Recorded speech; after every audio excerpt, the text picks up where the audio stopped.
The race for the presidency of the People's National Party, dubbed the Peter versus Peter race, is on. But whose message is resonating more with the party's delegates, and who is more likely to win? We gauge those views of two commentators. Dubbed the Battle of Peter 1 against Peter 2, Phillips's 1 PMP versus Bunting's Rise United. The dust has now cleared on the campaign launches, and now eyes are focused on the September 7 election. Political commentator Daniel Archer says it's one of the best things to happen to the opposition party. I mean, the sleeping giant has woken. Nobody is talking about anything other than the internal race.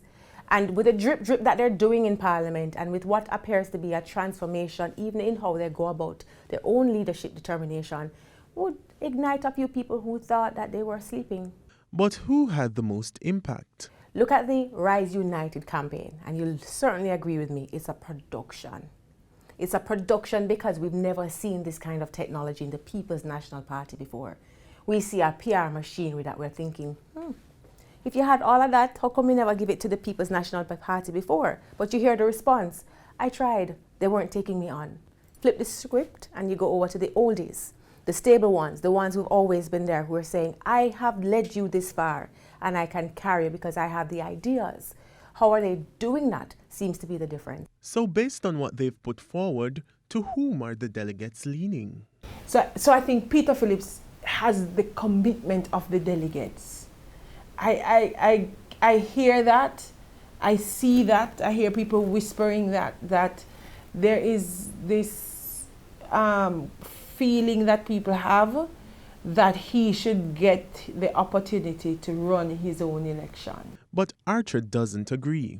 I haven't seen where it resonates with the delegates. I'm not seeing where you get that sense from the delegates, not just from the leaders, the parliamentary camp, but from the people who understand the People's National Party. You don't hear them coming out. So I call them a silent majority. Whoever wins, though, has the unruly task of uniting the party. And they have the unruly task of doing so in a very short time. So with the election slated for September, the big question is how will the party cope with either as victor? Ultimately, a political party wants to be in power. Does it really matter who wins for the PNP? That's the question they're going to want to answer.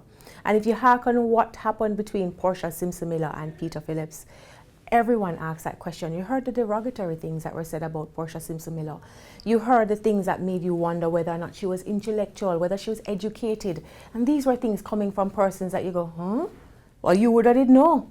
But afterwards, you recognize that they did come around her. I doubt either of them will do anything other than to say, good competition, the party welcomes and accepts your contribution. You know, that kind of thing. They're not going to do or say anything else.